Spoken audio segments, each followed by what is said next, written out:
ஒரு பெரிய காடு. அந்த காட்டுக்கு மத்தியில் ஒரு ஆசிரமம். அங்கே ஒரு முனிவர் இருந்தார்.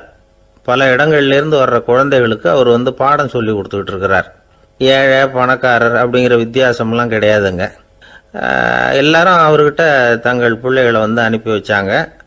மன்னர்களுடைய பிள்ளைங்க கூட அங்கே அவர்கிட்ட தான் படிக்கிறதுக்கு வருவாங்க. ஆனால் அந்த முனிவரை பொறுத்த வரைக்கும் எல்லா பிள்ளைங்களும் ஒன்று தான். இது யார் வீட்டு பிள்ளைன்னெல்லாம் பார்க்க மாட்டார், எல்லாரும் சமம். மாணவர்கள்லாம் அங்கேயே மாத கணக்கில் வருஷ கணக்கில் தங்கியிருந்து பாடம் கற்றுக்கிட்டு போகிறது வழக்கம். அவராக பார்த்து போன்னு சொல்கிற வரைக்கும் அங்கேயே இருக்கணும், படிக்கணும். குருகுல வாசம். ஒரு சமயம் ஒரு ராஜகுமாரனும் அவர்கிட்ட படிச்சுக்கிட்டு இருந்தான். அவனுக்கு ஒரு 15 வயசு இருக்கும். சில வருஷம் கழித்து அந்த முனிவர் தன்கிட்ட இருக்கிற மாணவர்களுக்கெல்லாம் பரீட்சை வச்சார். அவங்களுடைய அறிவு முதிர்ச்சியை கணிக்கிறதுக்காக பல சோதனைகள்லாம் வச்சார். ஒவ்வொருத்தராக பார்த்து இனிமேல் நீங்கள் உங்கள் வீட்டுக்கு போகலாம் அப்படின்னு சொல்லி அனுப்பி வச்சுக்கிட்டு இருக்கிறார். எல்லாரும் போயிட்டாங்க. கடைசியாக மிஞ்சி இருந்தது ஒரே ஒரு மாணவன். அவனை மட்டும் வீட்டுக்கு அனுப்பலை. யார் அந்த பையன் தெரியுமா? அவன்தான் அந்த ராஜகுமாரன். ராஜகுமாரனுடைய தந்தைக்கு, அதுதான் அந்த ராஜாவுக்கு, அங்கே வயசு ஏறிக்கிட்டே போகுது. என்ன இது, படிக்க போன பையன் இன்னும் திரும்பி வரலையே அப்படின்னு நினைச்சார். வந்துட்டா சீக்கிரமாக அவனுக்கு பட்டம் கட்டிவிட்டு நாம் விலகிக்கலாமே அப்படின்னு நினச்சார். கல்யாணம் வேற பண்ணி பார்க்கணும் பையனுக்கு. ஆனால் பையன் வர்ற வழியை காணும். ராஜா பார்த்தார். சரி, நேர்லேயே போய் என்னன்னு தெரிஞ்சுட்டு வந்துடுவோம் அப்படின்னு காட்டுக்கு புறப்பட்டார். அங்கே போய் முனிவரை பார்த்தார். முனிவர் இவரை அன்பாக வரவேற்று உட்கார வச்சார். அதுக்கப்புறம் ராஜா மெதுவா, எல்லாரையும் வீட்டுக்கு அனுப்பி வச்சுட்டிங்களாமே, ஏன் பிள்ளைய மட்டும் அப்படின்னு சொல்லி மெதுவாக இழுத்தார். முனிவர் இதுக்கு உடனே பதில் சொல்லலை. ராஜாவை கூப்பிட்டுட்டு போய் விருந்தினர் குடிசையில் தங்க வச்சார். அதுக்கப்புறம் சொன்னார், உங்கள் மகன் எல்லா பாடங்கள்லையும் முதல் இடம் வாங்கியிருக்கான். இப்படி முதலாவதாக வர்ற மாணவனுக்கு நாங்கள் இன்னொரு தேர்வு வைக்கிறது வழக்கம். அதுலேயும் அவன் முதலாவதாக வந்துட்டான்னா அவன் ஒரு பெரிய வித்வான் அப்படிங்கிற கௌரவத்தை அடைஞ்சிருவான் அப்படின்னார். அதாவது முனிவர் அப்படி சொல்கிறார். அப்படி சொல்லிவிட்டு போயிட்டார் அவர். ராஜா அங்கேயே தங்கிட்டார். ராத்திரி படுத்து தூங்கினார். காலையில் எழுந்திரிச்சு அந்த குடிசைக்கு வெளியில் வந்தார் பல்லு விளக்கிறதுக்காக. அந்த சமயத்தில் தூரத்தில் ஒருத்தன் ஒரு கையில் கோடாலியை வச்சுக்கிட்டு தலையில் ஒரு பெரிய விறகு கட்டை சுமந்துக்கிட்டு வந்துக்கிட்டு இருக்கிறது மாதிரி தெரிஞ்சுது. யாராவது விறகு வெட்டியாக இருக்கும் அப்படின்னு நினச்சார் ராஜா. கிட்ட வந்ததும் உத்து பார்க்குறாரு.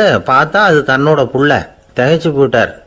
என்ன இது, ஒரு ராஜகுமாரனை கூட இது மாதிரி வேலையெல்லாம் செய்ய சொல்கிறாங்களே அப்படின்னு நினச்சார். ராஜகுமாரன் விறகு கட்டை கொண்டுகிட்டு போய் கொல்லை பக்கம் வச்சான். அந்த சமயம் முனிவர் அங்கே வந்தார். என்ன மகனே, விறகு வெட்டிட்டு வந்துட்டியா?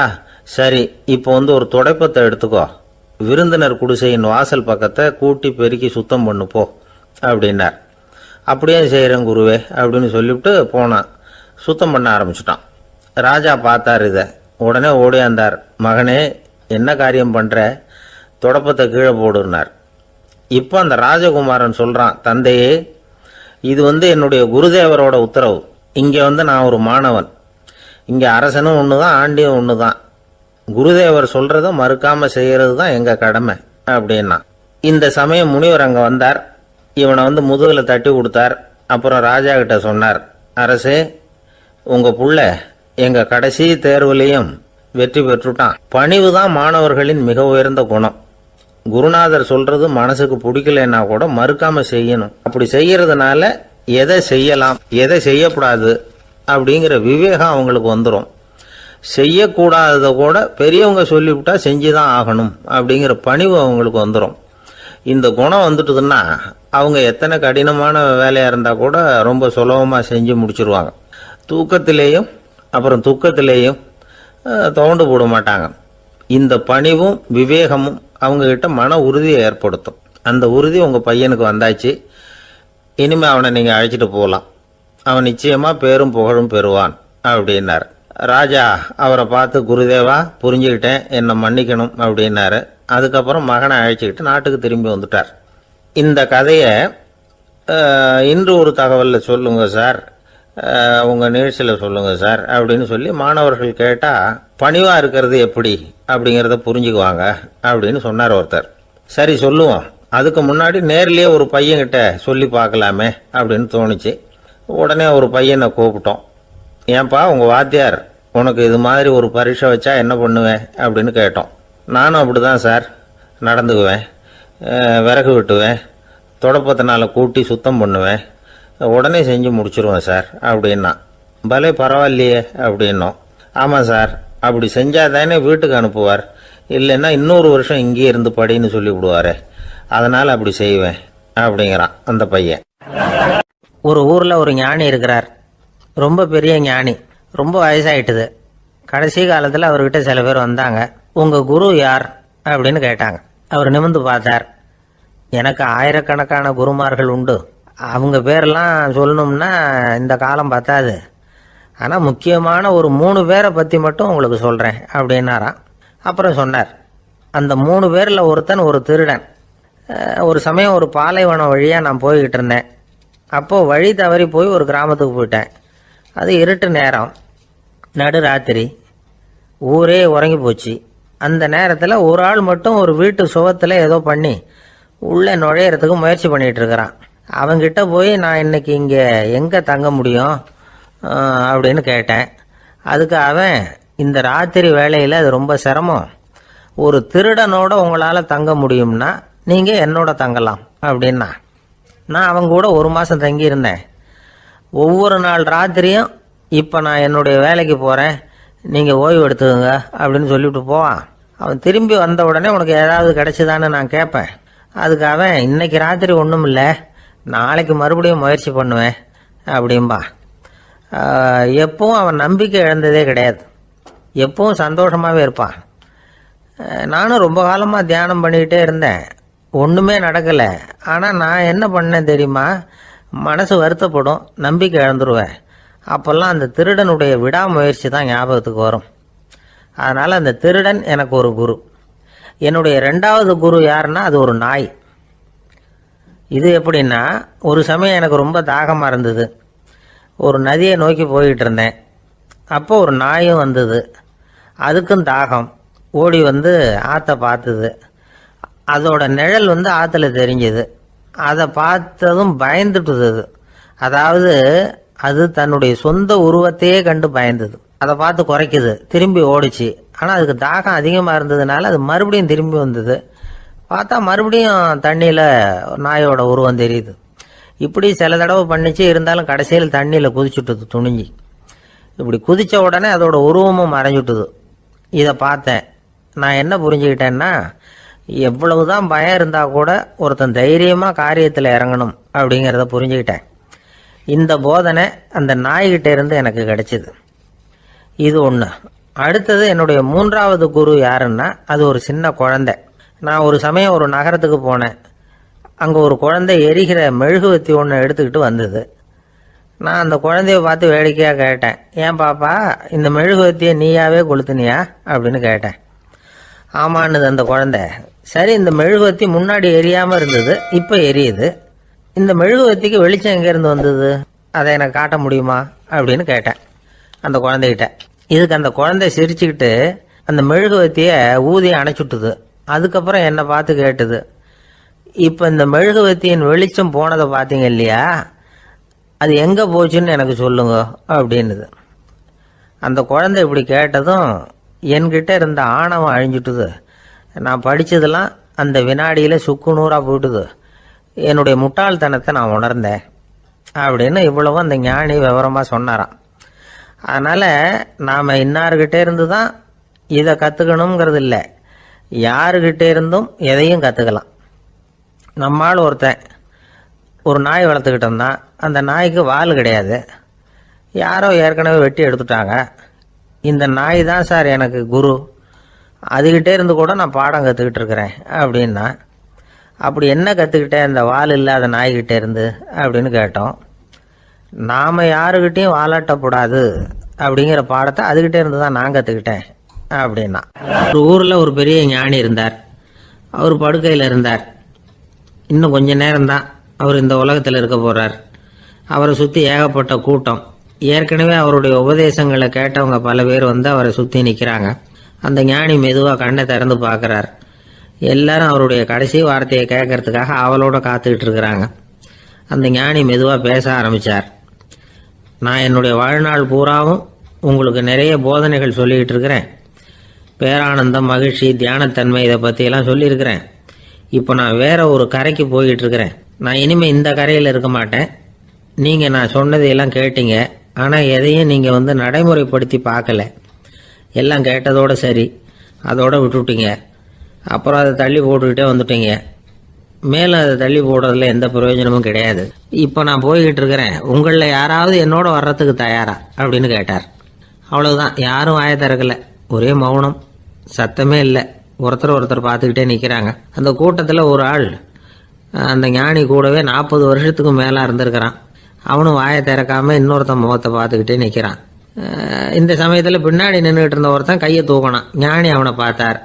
சரி, ஒருத்தனுக்காவது நம்மோட வர்றதுக்கு தைரியம் இருக்குது அப்படின்னு நினைச்சார். ஆனால் அந்த ஆள் என்ன சொன்னான் தெரியுமா? ஐயா, நீங்கள் கேட்குறப்போ நான் உடனே எழுந்திருக்கல, கையை மட்டும்தான் தூக்கினேன். என்ன காரணம்னா, நான் எப்படி அடுத்த கரைக்கு வந்து சேர்றதுங்கிறது தெரிஞ்சுக்கிறதுக்காக தான். அந்த விவரத்தை மட்டும் இப்போ உங்ககிட்ட இருந்து நான் தெரிஞ்சுக்க ஆசைப்படுறேன். ஏன்னா இப்போ நான் உங்கள் கூட வர்றதுக்கு தயாராக இல்லை. எவ்வளவோ காரியங்களை நான் இன்னும் இங்கே முடிக்க வேண்டியிருக்குது. வீட்டுக்கு ஒரு விருந்தினர் வந்திருக்கிறார். என்னுடைய இளைய மகனுக்கு கல்யாணம் பண்ணி வைக்கணும். அதனால் இன்னைக்கு உங்கள் கூட வர முடியாது. அது மட்டும் இல்லை, இப்போ உங்கள் கூட அடுத்த கரைக்கு வந்தால் திரும்பி வர முடியாதுன்னு வேற சொல்கிறீங்க. அதனால் இப்போ நான் வரல. இன்னொரு நாள் நிச்சயமாக நான் வர்றேங்க, வந்து உங்களை சந்திக்கிறேன். அதனால் இப்போ நீங்கள் இன்னொரு தடவை எங்களுக்கு விளக்கமாக சொல்லணும். ஏற்கனவே பல தடவை சொல்லியிருக்கிறீங்க. தயவு பண்ணி இப்போ ஒரு தடவை சொன்னீங்கன்னா சௌகரியமாக இருக்கும். அந்த அடுத்த கரையை அடையிறது எப்படி? இப்போ ஒரு தடவை அதை விளக்கமாக சொல்லிட்டீங்கன்னா நல்லா ஞாபகப்படுத்திக்குவேன். அது சரியான சமயம் வர்றப்போ இது எனக்கு உதவியாக இருக்கும் அப்படின்னு நானா. ஆனால் உண்மை என்ன தெரியுமா? அந்த சரியான சமயம் வரவே இல்லை அப்படிங்கிறது தான் உண்மை. இப்படி அந்த கதை முடியும். இந்த கதை அந்த ஒரு ஆளுக்கு மட்டும் இல்லை, கிட்டத்தட்ட எல்லாருக்குமே இது பொருந்தும் அப்படிங்கிறாங்க விவரம் தெரிஞ்சவங்க. எல்லாருமே அந்த சரியான தருணத்துக்காக தான் காத்துக்கிட்டு இருக்கிறாங்களாம். அதுக்காக ஜோசியம் பார்க்குறாங்க, கைரேகை பார்க்குறாங்க. நாளைக்கு என்ன நடக்குங்கிற ஆவலில் எல்லாரும் காத்துக்கிட்டு இருக்கிறாங்க. ஆனால் அந்த ஒரு நாள் ஒருபோதும் வரப்போகிறதில்ல. நீங்கள் தள்ளி போடுறதுக்காக பல அர்த்தமில்லாத காரணங்களை தேடுறீங்க அப்படிங்கிறார் ஒரு ஞானி. காத்திருக்கிறதுலேயே நம்ம காலம் ஓடி போயிடுது. ஏன்னா இன்னைக்கு நாம் சிந்திக்கிறது நாளைக்கு நாம் சிந்திக்கிறது இல்லை. ஒவ்வொரு நாளும் ஒவ்வொரு மாதிரி போயிடுது. நாளைக்கு மறுநாளை பற்றியே சிந்திக்கிறோம். இப்படியே அது பாட்டுக்கு போயிடும். கரையை தொட்டு பார்க்குறது எப்போ? இதுதான் கேள்வி. நமக்கு வேண்டியப்பட்ட ஒருத்தர் ஒரு ரயில்வே பிளாட்ஃபாரத்தில் நின்றுட்டு இருக்கிறார். அங்கே இருக்கிறவங்க கிட்ட கேட்குறாராம், விசாரிக்கிறார். ஏங்க கிழக்க போகிற ரயில் போயிட்டுதுங்களான்னாராம். போயிட்டுதுன்னு இருக்கிறாங்க. கொஞ்ச நேரம் கழிச்சு ஏங்க மேற்க போகிற ரயில் போயிட்டுதுங்களான்னு கேட்டிருக்காரு. போயிட்டுதுங்களான் இருக்காங்க. அப்புறம் கொஞ்ச நேரம் கழிச்சு மறுபடியும் ஏங்க 10:30 மணி வண்டி போயிட்டுதான்னு கேட்டிருக்காரு. தொடர்ந்து காலையிலேருந்து சாயந்தரம் வரைக்கும் இப்படி ஒரே இடத்துல நின்றுட்டு கேட்டுக்கிட்டே இருக்கிறார்.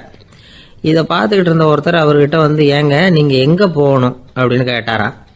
இவர் மெதுவாக சொன்னாராம், இந்த ரயில்வே லைனை தாண்டி அந்த பக்கம் போகணும் அப்படின்னாராம். ஒரு அரசனும் அமைச்சரும் ஒரு நாள் ரொம்ப சாவகாசமாக பேசிக்கிட்டு இருந்தாங்களாம்.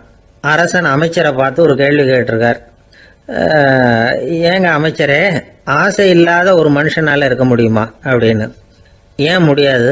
துறவி அப்படிங்கிறவங்கெல்லாம் அப்படிப்பட்டவங்க தானே அப்படின்னாராம் அமைச்சர். அவங்கெல்லாம் உண்மையிலேயே ஆசையை விட்டவங்க தானா அப்படின்னு கேட்டாராம் ராஜா. அப்படிதான் இருக்கணும் அப்படின்னாராம் அமைச்சர். அப்படின்னா ஆசையே இல்லாத ஒரு உண்மையான துறவியை நான் பார்க்கணுமேன்னார். அது என்ன பிரமாதம், அதுக்கு நான் ஏற்பாடு பண்ணுறேன் அப்படின்னு விட்டார் இவர். சொல்லிவிட்டு உடனே புறப்பட்டு போனார். அங்கே எங்கே தேடினார். அப்புறம் தான் அவருக்கு புரிஞ்சுது உண்மை துறவியை கண்டுபிடிக்கிறது எவ்வளவு கஷ்டமான காரியம்னு. இருந்தாலும் ராஜா கிட்ட சொல்லியாச்சே, உண்மை துறவியை காட்டுறேன்னு. இப்போ என்ன பண்ணுறது? ராஜா கிட்ட சொன்னபடி நடக்கலைன்னா அவருக்கு கோபம் வந்துடும். அமைச்சர் ஒரு யோசனை பண்ணார். அவருக்கு ஒரு வழி தெரிஞ்சுது. அதுதான் சரின்னு முடிவு பண்ணார். அதாவது அந்த ஊரில் அவருக்கு தெரிஞ்ச நாடக நடிகர் ஒருத்தர் இருக்கிறார், நல்லா நடிப்பார். அவரை போய் பார்த்தார். இதை பாருப்பா, எனக்காக நீ ஒரு காரியம் செய்யணும்னார். என்னன்னு கேட்டார் அவர். நீ ஒரு துறவி மாதிரி கொஞ்ச நேரத்துக்கு நடிக்கணும். ராஜா உன்னை பார்த்துட்டு போகிற வரைக்கும் நடி, அது போதும். அதுக்காக உனக்கு 10,000 ரூபா தரேன் அப்படின்னார். அவர் எந்த காலத்தில் இவ்வளவு பணத்தை மொத்தமாக பார்த்துருக்கார். அதனால் உடனே சரின்னு ஒத்துக்கிட்டார். அமைச்சர் அரண்மனைக்கு திரும்பி வந்தார். என்ன அமைச்சரே, இன்னுமா ஒரு உண்மையான துறவி கிடைக்கலன்னார். உண்மையான துறவி ஒருத்தரை இப்போ தான் கொஞ்ச நேரத்துக்கு முன்னாடி பார்த்து பேசிவிட்டு வர்றேன். அவர் நம்ம ஊருக்கு வெளியில் குளத்தங்கரையில் உள்ள ஒரு ஆலமரத்துக்கு அடியில் உட்காந்துருக்கிறார் அப்படின்னார் இவர். அப்படின்னா உடனே புறப்படுங்க அப்படின்னார் ராஜா. பரிவாரங்களோடு புறப்பட்டார். அங்கே அந்த மரத்தடியில் அந்த ஆள் வேஷம் போட்டுக்கிட்டு துறவி மாதிரி உட்காந்துருக்கிறான். ராஜா நேராக போனார். அந்த துறவி காலில் பொத்துன்னு விழுந்து வணங்கினார். உடனே ராணி அவர் காலில் விழுந்தாங்க. அடுத்தபடியாக அமைச்சர் விழுந்தார். அவருக்கு தெரியும் இது நம்ம ஆள் தான்னு. இருந்தாலும் என்ன பண்ணுறது, நேரம். அப்புறம் பரிவாரங்கள்லாம் துறவி காலில் விழுந்து ஆசீர்வாதம் வாங்கிட்டாங்க. ராஜா அப்புறமா தங்கத்தட்டில் பொண்ணையும் பொருளையும் வச்சு அந்த துறவிகிட்ட ரொம்ப பணிவாக நீட்டுறார். தாங்கள் தயவு பண்ணி இதை ஏற்றுக்கணும் அப்படின்னு வேண்டிக்கிட்டார். அந்த துறவி பற்று இல்லாமல் அதை பார்த்தார். எல்லாத்தையும் திறந்துட்ட எனக்கு இதெல்லாம் எதுக்காக அப்படின்னு சொல்லி அதை மறுத்துட்டாராம். ஆஹா, உண்மையான துறவியை பார்த்துட்டோம் அப்படிங்கிற ஆனந்தம் அரசருக்கு. ரொம்ப நிம்மதியாக திருப்தியாக திரும்பி வந்தார் அரண்மனைக்கு. அதுக்கப்புறம் அமைச்சர் யாருக்கும் தெரியாமல் அந்த துறவிகிட்ட ஓடினார். சொன்ன பிரகாரம் பணத்தை நீட்டினார். இந்தப்பா, நான் உங்ககிட்ட சொன்னபடி 10,000 ரூபா பணம் எடுத்துக்கோ அப்படின்னார். அந்த ஆள் ராஜா கிட்ட சொன்னது மாதிரியே எல்லாத்தையும் திறந்துவிட்ட எனக்கு இதெல்லாம் எதுக்காக வேணாம் அப்படின்னு விட்டாரான். நடித்த வரைக்கும் போதும்ப்பா, இனிமேல் இந்த நாடக வசனம்லாம் வேணாம், வேஷத்தை கலைச்சிரு, பணத்தை வாங்கிக்கோன்னார். இல்லைங்க, இது வேஷம் இல்லை, இது வசனமும் இல்லை, இது உண்மை.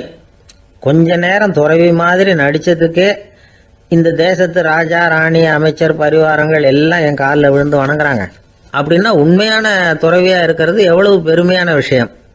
நான் உண்மையான துறவியாக ஆக போகிறேன், அப்படி முடிவும் பண்ணிட்டேன் அப்படின்னார் அந்த நடிகர். வேஷம் கூட எப்படிப்பட்ட விளைவுகளை உண்டு பண்ணுது பார்த்தீங்களா. நம்மால் ஒருத்தன் ரொம்ப வசதியாக தான் இருந்தான். ஒரு நாள் அவன் சொத்து பூரா திருட்டு போயிட்டுது. அதுக்கப்புறம் இவன் துறவி மாதிரி ஆயிட்டான். ஊர் ஊராக சுற்றினான். ஒரு குருநாதரை தேடி கண்டுபிடிச்சான். அவர்கிட்ட சீடனா சேர்ந்துக்கிட்டான். அவனை பார்த்து ஒருத்தர் கேட்டார், நீ உண்மையான சீடன் தானான்னு. இல்லைங்க, சீடன் மாதிரி நடிச்சுக்கிட்டு இருக்கிறேன் அப்படின்னா. அது குரு துரோகம் இல்லையா அப்படின்னு கேட்டார் அவர். இல்லைங்க, நான் பண்ணது குரு துரோகம் இல்லை, என் குரு பண்ணது தான் துரோகம். என்னுடைய பணத்தை கொள்ளையடிச்சது இவர் தான். அதை எங்கே வச்சிருக்காருன்னு கண்டுபிடிக்கிறதுக்காக தான் இவர்கிட்ட வந்து சீடனா சேர்ந்துருக்கிறேன் அப்படின்னானா. ஒரு நாள் காலை நேரம் ஒரு குரு படுக்கையை விட்டு எழுந்திருக்கிறார். உடனே சீடர்களை பார்த்து எல்லாரும் இப்படி வாங்கங்கிறார். எல்லாரும் வர்றாங்க வேகமாக. என்னங்க வேணும் உங்களுக்கு அப்படிங்கிற மாதிரி எல்லாரும் குருவை பார்த்தாங்க பயபக்தியோட. குரு அந்த சீடர்களை பார்த்து, இதை பாருங்கள், இப்போ நான் ஒரு சிக்கலான விவகாரத்தில் மாட்டிக்கிட்டு இருக்கிறேன், அதை நீங்கள் தீர்த்து வச்சா நல்லதுன்னார். சீடர்களுக்கு ஒன்றும் புரியல. என்ன இது இவர் இப்படி சொல்கிறாரு, நமக்குள்ள எல்லா விவகாரங்களையும் தீர்த்து வைக்கிறவர் நம்ம குருநாதர், அவருடைய விவகாரத்தை நாம் தீர்த்து வைக்கிறதா, ஆச்சரியமாக இருக்குதே, குருநாதருக்கே சிக்கலா அப்படின்னு யோசனை பண்ண ஆரம்பித்தாங்க. இருந்தாலும் ரொம்ப பணிவாக கேட்டாங்க, சுவாமி உங்களுக்கே சிக்கலா, இந்த உலகத்து சிக்கல்களுக்கும் சிரமங்களுக்கும் அப்பாற்பட்டவர் அல்லவா தாங்கள், அப்படிப்பட்ட உங்களுக்கு சிக்கல்னா அது எப்படி அப்படின்னாங்க. எனக்கு ஏற்பட்டிருக்கிற சிக்கல் அவ்வளவு பெருசு, ரொம்ப பெரிய விவகாரம் அது அப்படின்னார் குரு. கொஞ்சம் விவரமாக சொல்லுங்க அப்படின்னாங்க இவங்க. இப்போ அந்த குரு விவரத்தை சொன்னார். அதாவது நேற்று ராத்திரி நான் ஒரு கனவு கண்டேன். அந்த கனவுல நான் ஒரு பட்டாம்பூச்சியாக மாறிட்டேன். அப்படி மாறி ஒவ்வொரு மலராக பறந்து போய் உட்காந்து தேன் சாப்பிட்டேன் அப்படின்னார். சீடர்கள் இதை கேட்டதும் ரொம்ப திகைச்சு போயிட்டாங்க. என்ன இது, இது ஒரு பெரிய பிரச்சனையா, ஒரு சாதாரண கனவு கண்டதுக்காகவா இந்த காலை வேளையில் நம்மளையெல்லாம் குருநாதர் இவ்வளவு அவசரமாக கூப்பிட்டுருக்கார் அப்படின்னு நினச்சாங்க.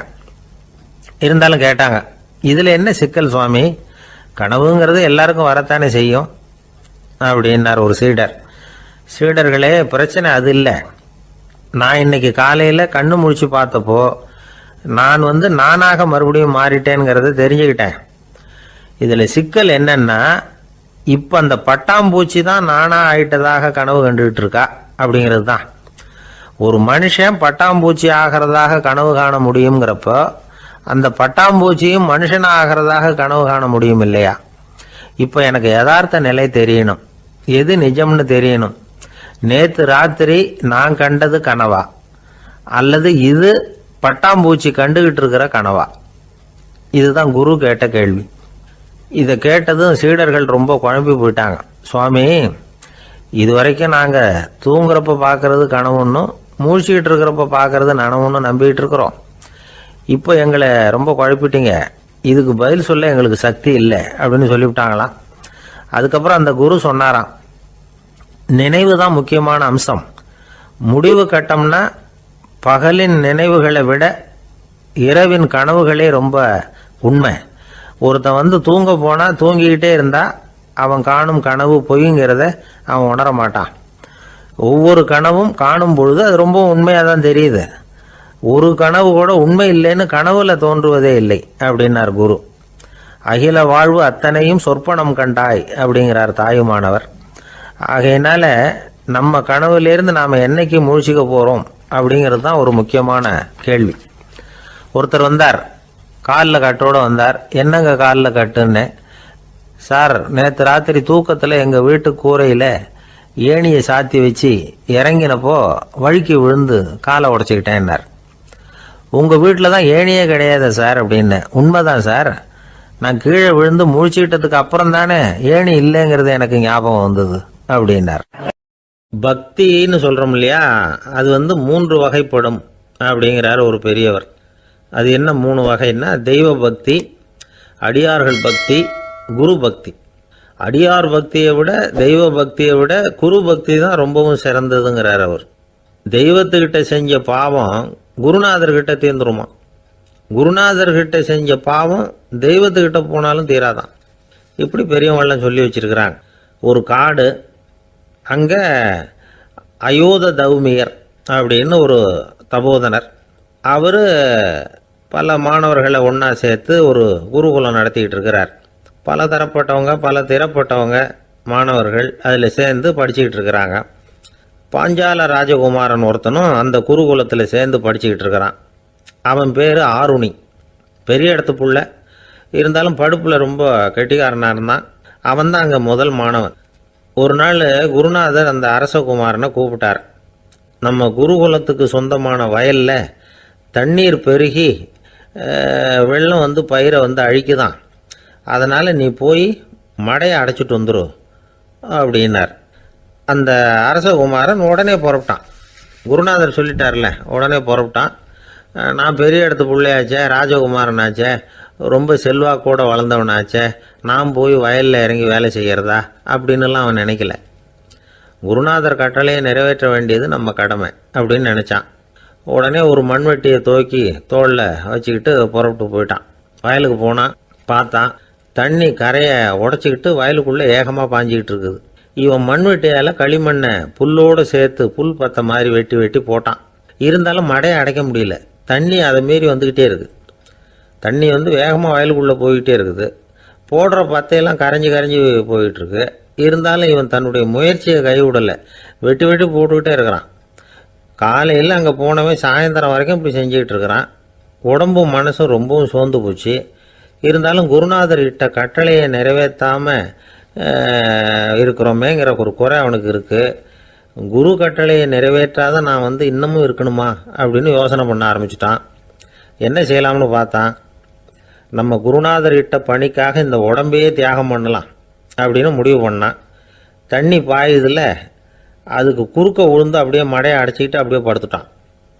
இது மற்றவங்களுக்கு தெரியாது. அன்னைக்கு ராத்திரி ஒரு விளக்கு முன்னாடி உட்காந்து குருநாதர் பிள்ளைங்களுக்கு பாடம் சொல்லி கொடுத்துக்கிட்டு இருக்கிறார். வரிசையில் இருக்கக்கூடிய ராஜகுமாரனை காணலை. நம்ம ஆருணி எங்கே போனா அப்படின்னு சொல்லி மற்ற மாணவர்களை விசாரித்தார். இப்போ அவங்க சொன்னாங்க, சுவாமி, அவன் காலையில் வயலுக்கு மடையை அடைக்கிறதுக்காக போனான், நீங்கள் தான் போக சொன்னீங்க, இன்னும் திரும்பி வரல அப்படின்னு அவர் பையன். குருநாதர் உடனே ஒரு தீவெட்டி எடுத்துக்கிட்டு மாணவர்களை அழைச்சிக்கிட்டு வயலுக்கு போனார். அங்கே போய் பார்த்தா ஆளை காணும்.